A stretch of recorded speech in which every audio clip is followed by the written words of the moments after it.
Welcome to Carlo and Bob, the best show in town, where generations square off as a millennial and a baby boomer discuss the latest topics and headlines with a focus on financial literacy and retirement planning. And for our agenda today, we will start with the headlines discussing the obscure law in the U.S. that allows students to ask for loan forgiveness if they feel they've been defrauded. We'll talk about the next big bubble and what our thoughts are on that. And in our Q&A, we'll talk about who is the middle class, who is the upper class and the lower class, and what's the importance of each of them, and how does investing and savings differ for each of those different classes. And then finally, we'll close with the discussion of Snowstorm Jonas that happened this past weekend and some of our memories from that snowstorm. We hope you enjoy our show. Hello, everybody. How you doing today? Thank you for tuning in to Bob, the baby boomer, and Carlo, the millennial. Bob, how are you doing today, man? I'm doing great, Carlo. Good to see you. It's been a couple weeks, but we're back here. It has, yeah. We're here safe and sound, warm, no roof leaks, and no roof shattering because of all that snow we got. We'll talk about that later, though. So let's start with our headlines. Carlo, what do you got there? Sure thing. All right, so something was sent to us. Thousands applied to U.S. to forgive their student loans, saying schools defrauded them, Bob. What are we talking about here? Well, I did a little reading, and there's this obscure law that's actually on the books. And up to now, only 3 students have used it. It's the past 10 or 15 years it's been on the books. That this obscure law was there. Yeah. Oh, gotcha. But now thousands have found it, and there's been like 7,500 applied for this student loan forgiveness. And it basically says if you think the school sold you a bill of goods, if you graduate from our college in 4 years, we guarantee you $100,000 in salary. The law says that the government can forgive your loans if you went to that school. Some of these schools that did that, they made that money, right? So they already got that money paid to them. Yeah, but some of these schools also went bankrupt because one of the prime candidates for schools that did this were these for-profit colleges, like Corinthian College is one. Okay. And a lot of them went bankrupt because... you can only do the Ponzi scheme for so long until you're caught. Well, then here's my question though: if we're going to be forgiving them, I'm assuming that's tax dollars. You and I, as taxpayers, will be paying for it. You're right. We're paying for it, or we're losing out in a way that we already did pay for it, and that money went to a waste. It didn't, because we'd have to pay for it in taxes. You're That's right. Yeah. Someone's got to make up that. Everybody difference. thinks this government is this tree that has money growing on it, but it Yeah, isn't. no, I don't get it at all. The government is you and I paying our taxes with every paycheck. For the people, by the people, served by corrupted people. Listen, we're not a political show, so we'll stay away from it. But when you talk about finances, taxes do play a role. So we're going to always have to plug taxes in, whether you like it or not, people. So what do you think is a reasonable amount of student loan debt if they go to undergraduate school 4 years, that they're not underwater? A reasonable amount, you're making decent choices, but you know that you got into a really good school and you think you can make it. I'd say $50,000. Well, that's pretty close. One of the benchmarks I read about was that it should be one time your starting salary when you get out of college. So basically what you're saying is if an engineer comes out making $80,000, they would hope to have had only just about as $80,000. No more than $80,000. And for your teacher, maybe your starting salary is $40,000. Maybe your debt should be $40,000 or less. So it should be related to your ability to pay back. I think that's pretty. That sounds like a great. Are you running for president? Because that sounds like a great platform. Because then really there's not much losses there. But if you're paying $60,000, $70,000 at Penn State to become a teacher's assistant for 2 years, and you're only going to make $45,000. It's going to be tough coming out. That's not a good be ROI. One of those stay with the parents for a few years. Children pull a Carlo. It can't hurt. If you love your parents, you can pull a Carlo. It won't be that bad. I thought back to when I came out of college back in '80. My wife and I came out. We had debt of about $10,000. I can't believe it was $10,000. Yeah, but if you adjust that for cost of living, it's probably comparable to coming out with $30,000 to $40,000 of debt in today's dollars. That makes sense. Well, let me ask you a serious question. How long do you think it took you to pay off that $10,000? Well, first of all, I talked about that barometer of salary to debt. What I looked at when my wife and I graduated from school, both of us combined, we were making maybe $20,000 to $25,000. Really? Yeah. Combined. Were you guys doing social work or something?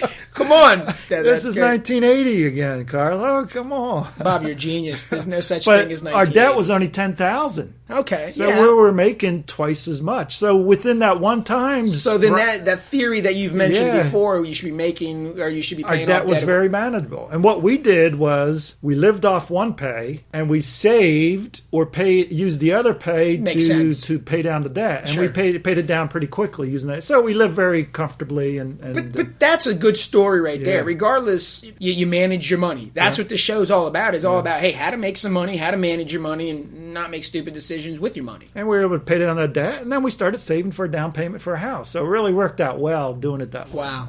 Yeah. Well, let's throw a zinger in there. What's the usual down payment for a house, regardless? I mean, just curious. Well, back in the 2008, 2007 time when it was like the Wild West out there in the mortgage and the housing industry. Yeah. It was no down payment. Oh, that's right. And borrowed it all. Invariable interest rates, and then. But a good rule of thumb is that you put down 20%. Okay. That's a real conservative number, but 20% allows you to save on your mortgage insurance. You don't have to pay for the PMI, I think they call it. So at a certain amount, you get like exemption. Yeah, you get some benefits to it. So I like to say 20% is a good goal to shoot for. And some people are doing it for less than that. I just sold my parents' house, and the young lady who bought my parents' house only put down like 2 or 3%. And was able to obviously, though, complete that transaction. Yeah, it varies. So. All right, let's see. So talking about going into our Q&As. Well, yeah, that too. But what do you think the next big bubble is? The next big bubble. Yeah, you were running away from this question, Bob. You said, well, let's get going. I got to eat my pasta fazool. Not so quick, my friend. What's the next big bubble? I mean, I guess this would be considered Q&A, but it isn't for me. That's not our Q&A. It's not what our producer has for us. I didn't think about this one. That's what I'm here for. Next big bubble. I don't know. What do you think? I would have to say the debt. The college debt? I would say that. I mean, I could be absolutely wrong. I don't know. Well, kind of college related. I think a big bubble that's going to be out there is the cost of college and colleges surviving. I think we went through this phase where everybody was going to college, everybody was incurring debt, and they didn't even think twice about it. And these colleges built these big universities with all these great facilities. This bubble was growing. Yeah, this bubble was growing. And all of a sudden, people are stepping back and saying, I don't want to go there. I don't want to come out 2 times my pay in debt. So all of a sudden, colleges are struggling. And I think there's going to be a kind of a cleaning out period here. It's in some regards, it's like a little bubble. The colleges built this bubble, and then I think a lot of the weak ones are going to start dying off. You're going to see like yard sales, basically. I mean, just selling Professor Oldman's desk. I don't know. So that's not an investment bubble, but it is a But it is a bubble. I mean, I would say that makes sense. You build something up, pop goes the weasel. I mean, you're not going to be able to sustain. All right, now we can go to the Q&A. I know it's been a while. What is the importance of the middle class? I guess we're just going to get right into it. That's a pretty intense question. Well, it is, but let's start about who is the middle class. That's fine.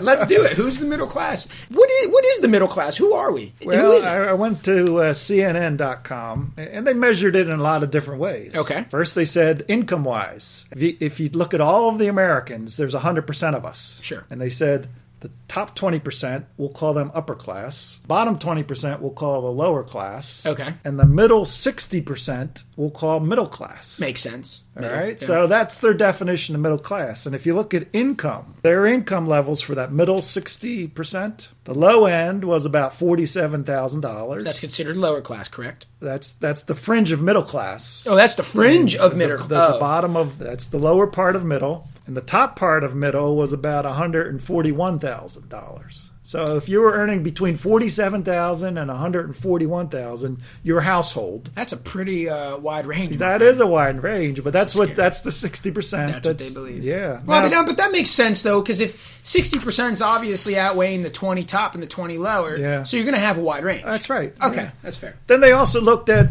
your net worth. Because some people just have this big net worth and don't really earn a paycheck. That's true. And they said the middle class in that sense. This is good. I got to get my popcorn out. Just keep it going. Anywhere from 0 assets, because probably the bottom 20%, a lot of them are just in debt, up to $400,000 was considered middle class. So 400,000 was top of middle Yep. and below. So I'm assuming if you had $500,000 in assets, cash, or in a house or whatever, Yep. upper Upper class, class, yeah. and you're making maybe $20,000 or $40,000 a year, because you said that it's really just by assets is how that range. That goes. one. Yeah, there are just a couple different ways to measure it. So it just Wow. gives us an idea when we're getting into this big meaty question that you Wow. had. What's the importance of the middle class? Well, I'm glad we educated all of us here. I mean, at least myself and whoever's listening. I mean, So what do you think? Why is the middle class important? I think they're important because, I mean, it sounds like that's the many, if you will. That's the most.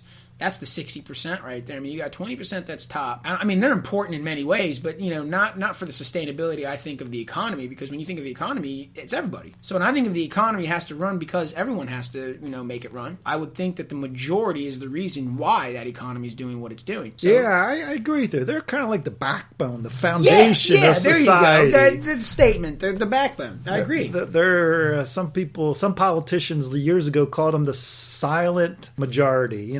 They go to work every day, they punch the clock, they put in their 9-10 hours, come home, they go coach their kids basketball. Yes, that's right. That is it. Or they worked like a middle corporate job where they're making maybe, $75,000, they're a clientele, whatever, and they're making good money. I see what you're saying. But you don't see their name on the headlines of the newspaper or anything like that, but they're what make America go. Yeah, I didn't think about it like that. They're definitely coaching their kids, for sure. But, the challenge for the middle class is when my parents grew up, the generation, I call them the greatest generation that went through the Depression and World War II. And by the way, you're right. I talked to a few other people, and yes, they are the greatest generation, the ones that went through D-Day and whatnot. Yeah. Absolutely the best generation. I mean, I loved your generation until then. So sorry, Bob, you're out. But, That's all right. I got to give it to them. Yeah, I'll give you that. They had a lot of factory jobs, building cars, Manufacturing, steel, all that stuff. Creating. Yeah, and that was the kind of the backbone of what they did to earn a living, and they earned a very comfortable and had a great took care of their standard kids. of living. Yeah, and what happened as international competition came around, a lot of those factory jobs were shipped overseas, to China, India. Those people were working for a lot less, and so that middle class is kind of caught right now. It's trying to find an identity, it seems. Yeah. It seems. And I mean, I think, and that's where the separation happened, right? Because the upper class started, well, they may have took those jobs away from the middle class. They wanted to make more money, I guess, because that's part of capitalism. That's right. And then, then the upper class obviously separated themselves, because as they started to decline with no jobs, the middle class, they continued on the rocket that everyone was on. That's sad. Real quick, this isn't on our Q&A, but let's throw this one. The lower class, what are we going to do? How do we get them up with us? Because quite frankly, I don't think it's fair for anyone to be in lower class, but I think we all still have to be accountable. I'm big on that. So what do we do with... Well, in the lower class, I think you have to... you can't generalize with the lower class, in my opinion, because there are some people, through no fault of their own, have fallen on rough times. As we, as a society, in my opinion, need to be able to be there to help them up. We need a little bit more humanity. Yep.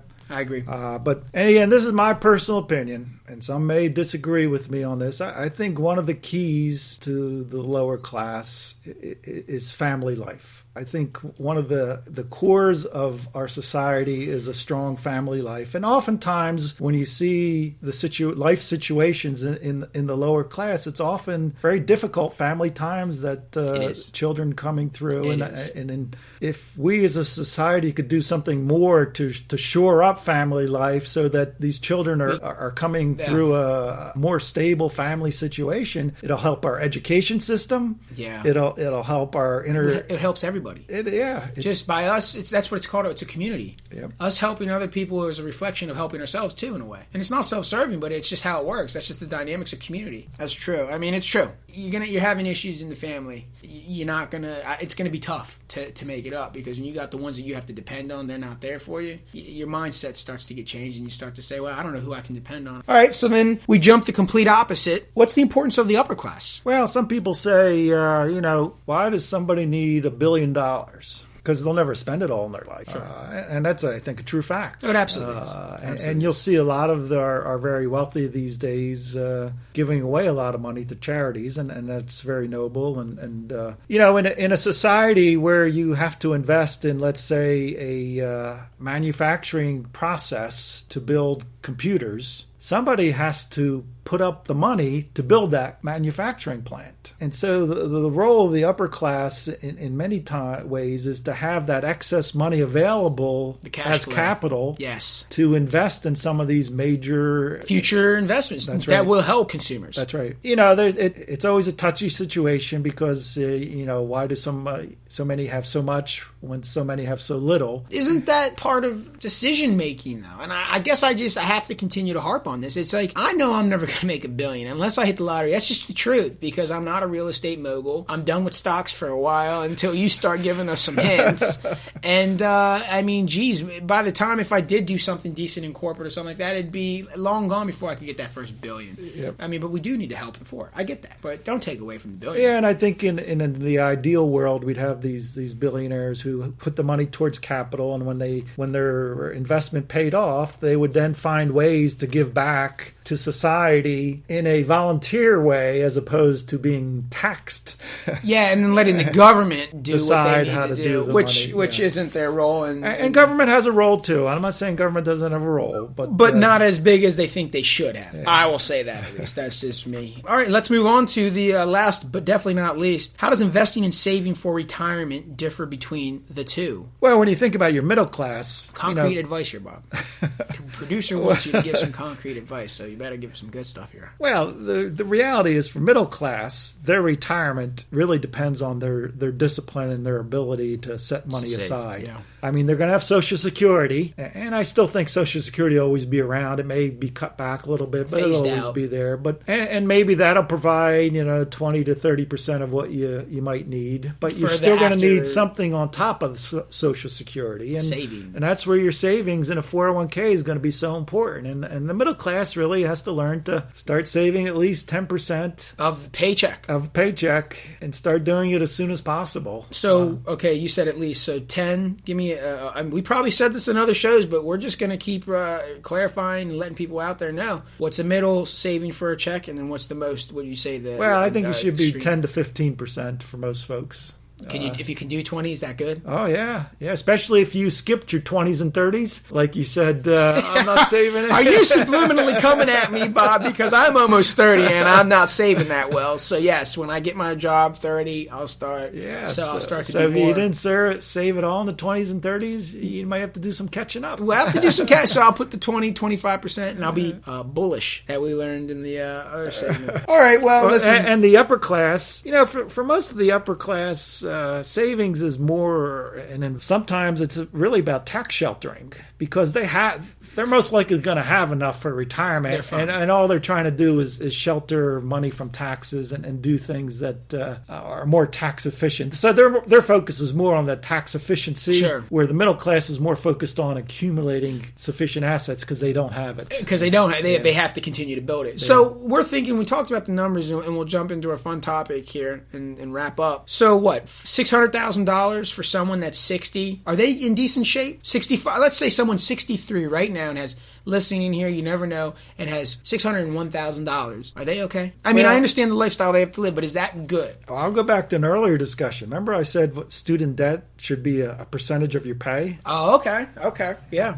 I'm going to use the same theory here with retirement. It really should be a percentage of your pay. If you're making $40,000 and living comfortably, you're not going to need as much as somebody who's making $100,000 and is living comfortably. That's a very good point. So the benchmark really should be based on a percent of your ending pay. So, wow, that's a really good point. And there is and we'll talk about this in another session we have, but Fidelity, the big mutual fund family, did a study of what the ultimate benchmarks are, saying that at age 25 you should have, let's say, 1 times pay. I need to see this. At 35, 3 times pay. At 45, 6 times pay. And I think it got to maybe right before retirement you should have maybe 10 times pay or 10 to 15 times pay. Which would be what? Well, if you're making $50,000 a year, let's say 100. Let's say 100. That means you should have at least $1 million to $1.5 million. And you would be fine. That's one threshold, yeah. Again, that's in conjunction with Social Security. So that's a good point. It's a combination of those two. So that's good. I'm excited for that. I may actually be a viewer at the same time because I'm excited for that one. That's good. All right, let's get to the wrap up here, Bob. What do we got? Okay, this amazing snowstorm. And apparently you're a weatherman as well, because that's what the producer's saying. So what's going on? Well, weatherman Bob, he dusted off the Harrisburg records. Did you really? Yeah, and did you know Winter Storm Jonas that just came this past weekend? Yeah, from the Jonas Brothers. The official mark at the Harrisburg International Airport was 30 inches of snow. And that was an all-time record for Harrisburg. We're getting claps from the studio.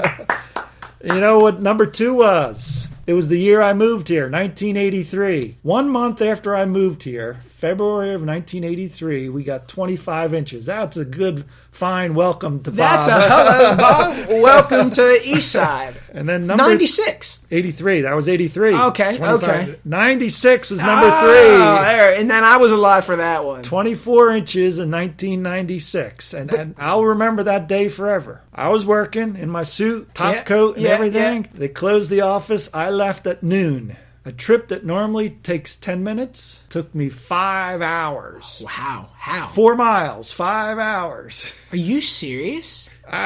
People were getting stuck. I was out in my tie, pushing on.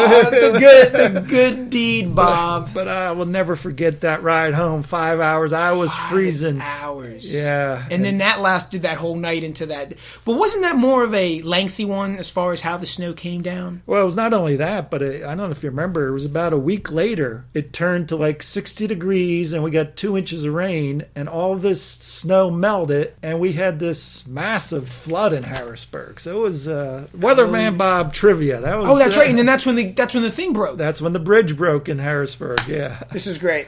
This is why I love doing this show.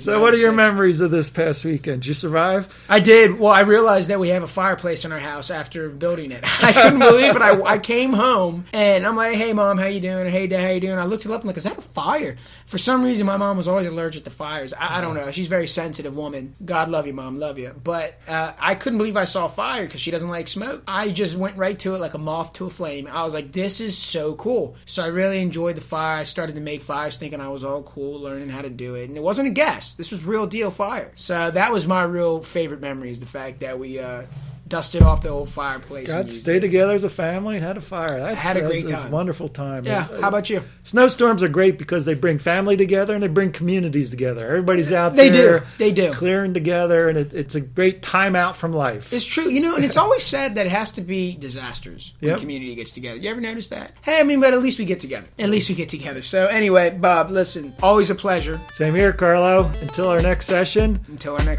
We'll see you. See you all later. Hope you enjoyed our show. Cheers.